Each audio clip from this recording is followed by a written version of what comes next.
Sometimes I'll start a sentence, and I don't even know where it's going. I just hope I find it along the way, like an improv conversation. Hey, it's your boy with that time of the month again. Time for a series review, or rather a season review for a series, and adjusting the mic. And the series is, I think it's even worse than it was before. And the series is The Office, season 5. Why season 5? Because I watched seasons 1 to 4 last year, took a year long break from The Office, and came back to season 5. I still remembered most of it, so let's talk about some general stuff in season 5. I won't be doing granular reviews of season 1 to 4. I'll just do a full series review after I finish it. But basically, seasons 1 to 4 were great, were amazing, were, I think, the best thus far. Season 5 was very different in a lot of ways. Different, of course, different doesn't mean bad. But in this case, I don't think it was an improvement on the first ones. I think it's starting to decline a little bit, passion-wise, from the actors. I know for a fact that Novak actually left to do Inglorious Bastards, I believe, and came back basically throughout the middle of the season. Yeah, but let's get to the general stuff of this season. So, general thoughts about characters for a second and plot lines. We'll talk about characters first, then some plot lines that are interesting or important throughout the season because every episode in The Office is kind of episodic in certain regards. They tie in eventually, but they are kind of episodic. So, let's go with the character of Michael Scott, whom I believe to be, for the first time in 5 seasons, obnoxious. I really thought he would be improving as a character because he's done that. So from seasons 1 to 4, he has improved as a character, entertainment-wise, joke-wise, everything-wise. But right now, for the first time, I found him so effing obnoxious. And so many of his actions and reactions, have been increasingly exaggerated to a point that you don't even recognize the character from the first 4 seasons. Usually he is childish, and he was throwing tantrums before, but in this season he seems to be throwing a tantrum every episode and super exaggerated tantrums for nothing. Yes, he was throwing tantrums before, but they were for good cause, good reason, and they were normal tantrums that you'd be expecting of him. Page, great. Okay, so we're on the same page. Great. Okay, Michael. Okay, Michael. No, what you seriously. doing? No, seriously. How old are you? How old are you? Oh no. Okay. I can tell Michael's mood by which comedy routine he chooses to do. The more infantile, the more upset he is. And he just skipped the Ace Ventura talking butt thing. He never skips it. I think actually most of the comedic stuff that lands and hits in this season is provided for by Dwight. I think Dwight for the first half of the season was such an interesting character and such a funny character.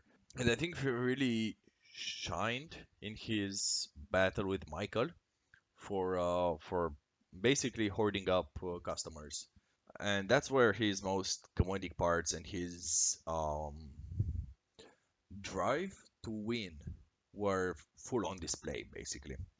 Other than that, throughout the first half of the season, his affair with um, a close friend was again super funny, super interesting, and super methodical. Like every day at the same hour, he set up an alarm, and the affair would happen for multiple months, right under the nose of that good friend's fiance. I won't name any names, but you know what I'm talking about.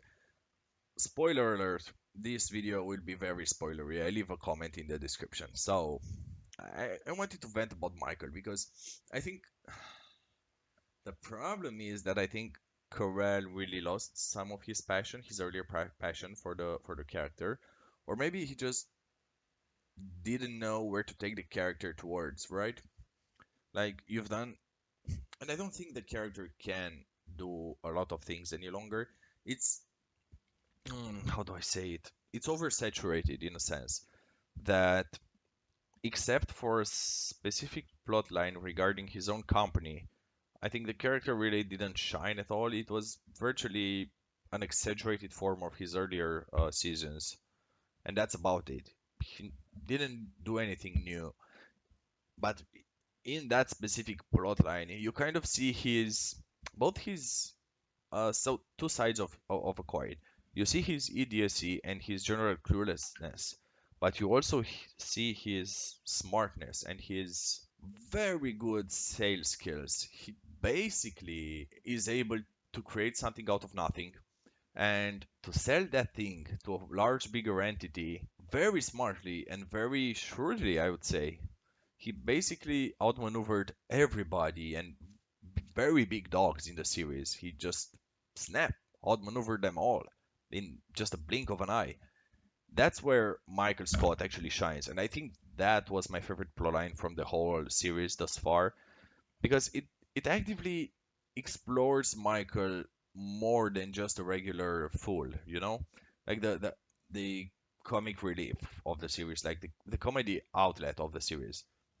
You actually see some level of very good life skills and amazing personal development from him. But other than that, it's just the same Michael, just exaggerated to new lengths because I don't think they knew what to do with the character any longer. And that's quite a shame because there was. Let's go into the plot lines for a sec. In order to expedite these negotiations, we are prepared to make you a very generous offer. And we are prepared to reject that offer. Michael, you haven't even heard. Never accept their first offer. What is your second offer? $12,000. Are you kidding me? That is insultingly low.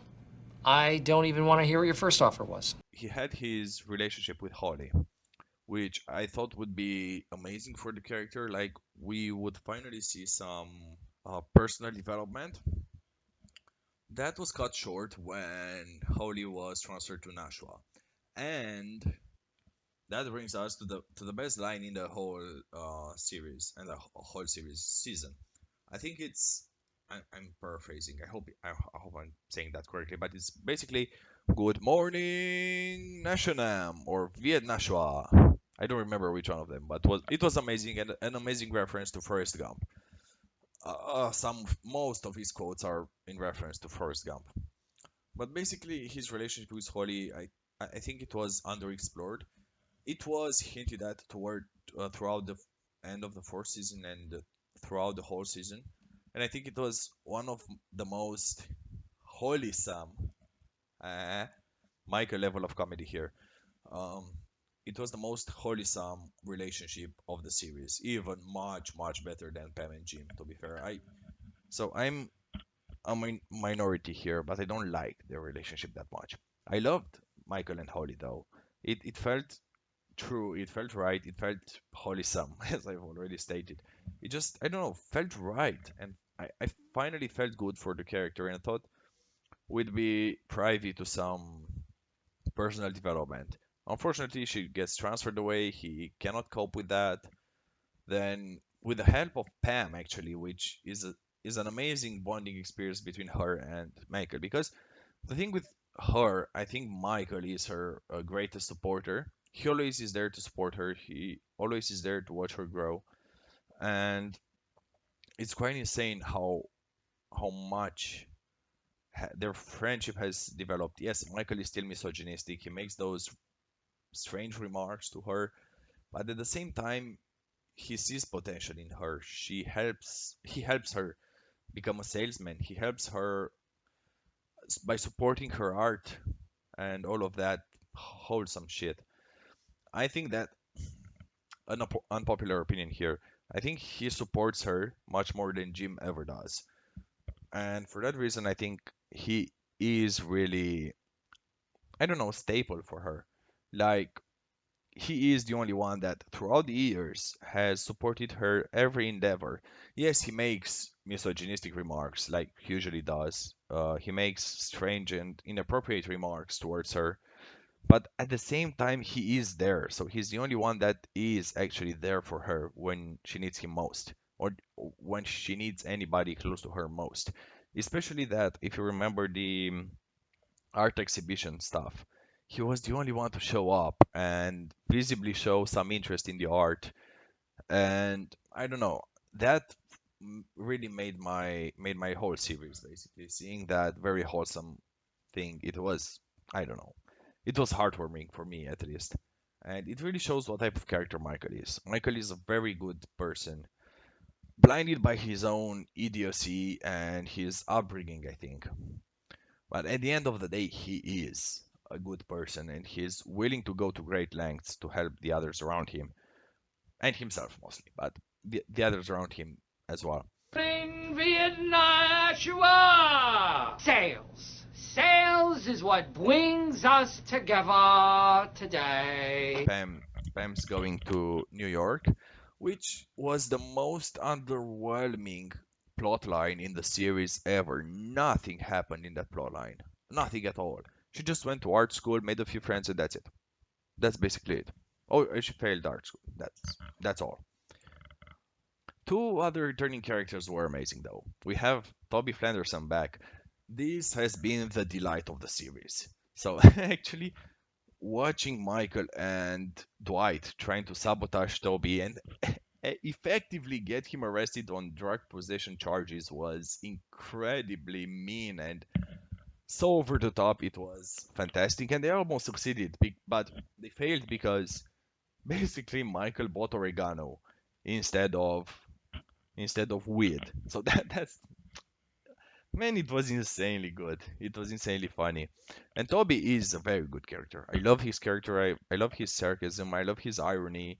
His whole demeanor. He's a creep, but he's a lovable creep, and he fits in the storyline as an antagonist to Michael perfectly. And the actor does a fantastic job. Holy crap. Joint in the parking lot. Which is unfortunate because, as it turns out, Dwight finding drugs is more dangerous than most people using drugs. Yes. I repeat, a drug dealer is on the premises of Dunder Mifflin. His name is Toby Flenderson, and he recently returned from a mysterious vacation in Central America. Hi. We received a call. Hey, I got this, okay? Hello, officers. Dwight Schrute, former volunteer sheriff's deputy. Listen, I may have inside information that someone is hiding drugs in this very office. Officers, I reveal to you the perpetrator. Hey, what is this? Search his things. Sir, can you step away from your desk, please? Why? Sir, please step away from your desk. Hey, what's going on? You don't have my permission to do this. Sir, did you recently return from a trip to Central America? Oh, my God! I went to Costa Rica for a few months. That was legitimate. That was totally legitimate. Check this out. Oh, God! That is not mine. I've never seen this before. What are you? Ryan Howard, BJ Novak, is back. And why is he back? Because he lied about going to Thailand. So he comes back, he gets hired at this bowling agency. Bowling, you know what I mean. His bowling agency, and then Michael gets fired. I'll talk about that in a sec. But Michael gets fired, starts his own company, and he needs employees. Pam is the only employee from Dunder Mifflin to actually join him in his quest. And they're looking for accountants. They get this old Asian guy who leaves them eventually. Then he goes to get another stellar salesman. And whom does he bring? Without asking everybody and without... Actually, after promising Pam that it won't be Ryan, he goes to the bowling alley and takes Ryan back. So they've got right now paper company with him as the CEO and Pam and Ryan as agents. And it actually works. And this is where Michael is being very shrewd. He manages to steal some customers from Dunder Mifflin. Dunder Mifflin makes an offer for him. He actually negotiates way above the offer. Like, he gets all three of them reinstated at Dunder Mifflin, which is amazing to see. Like, he forces Wallace's hand. And he gets rid of Charles Minor. Charles Minor, played by Idris Elba, was this insane character that comes in, has no idea about how to run a company. He has no idea of how to run a branch. He only cares about profits and ass licking. He leaks, man, does he leak Wallace's ass. He leaks Wallace's ass with a passion. I cannot suckle on Candy as good as he leaks Wallace's ass. And he loves Dwight because Dwight leaks his own ass. So Dwight forgoes Michael and joins the Charles Minor cult. and Idris Elba just plays him perfectly. So I cannot believe Idris Elba could play a drone like that because he's basically a robot. He's an android. He has no emotion. He has nothing about him. The only time he displays emotion is via his love for football, soccer, for American viewers. That's the only thing that he loves and he displays emotion towards. Everything else is just a drone. He hates Jim for his um, extrovert demeanor, his prankster status, but he overlooks the fact that Jim is actually the best employee that that branch has. And he actually believes that Stanley is efficient, though Stanley is the laziest person I've ever seen in a TV series. And he thinks that Dwight is an amazing employee. See, this is the difference between Michael and Charles Minor, for example. Michael, in all his infantility, idiocy, he actually sees the potential in Jim. He sees Jim's qualities for what they are. He understands Dwight's qualities as well. So he knows, and his flaws. So he knows Dwight is a deeply flawed person. He sees value in keeping him close, but at the same time doesn't allow him to just go about his way doing whatever he wants.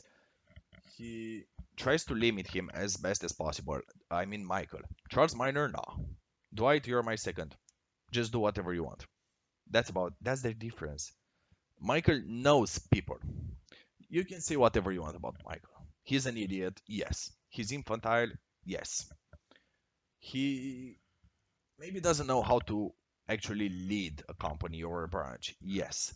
But he is a people's person. He sees people, he smells people, he understands people. And during, so basically, when he steals customers from Dwight, when he has his own company, we are presented on how um, Michael actually catalogs his potential clients uh, with a coloring system that only he can decipher because his mind basically works in strange and fucking strange ways. And actually, Dwight manages to steal that ledger, the ledger where Michael keeps all the information, a bunch of post-it notes, but I'm calling it a ledger. Dwight steals the ledger from Michael, and he cannot decipher it. He just embarrasses himself in front of clients because he doesn't understand how the ledger is marked, and he makes a fool out of himself. And Michael is like, "Oh, I use." I think it was in an interview with the fictional reporter. But basically, he's like, "Oh, I keep this coloring scheme because it makes sense in my head to have this coloring scheme because of that." I don't want to get into specifics because I don't know how specific I can get. But basically, he keeps a certain color for topics he shouldn't be discussing. And Dwight, because that coloring scheme is usually used for important stuff, thinks that, "Oh, this is important to bring up." And Michael is like, "Oh no, I use that color mark because I shouldn't be talking about that."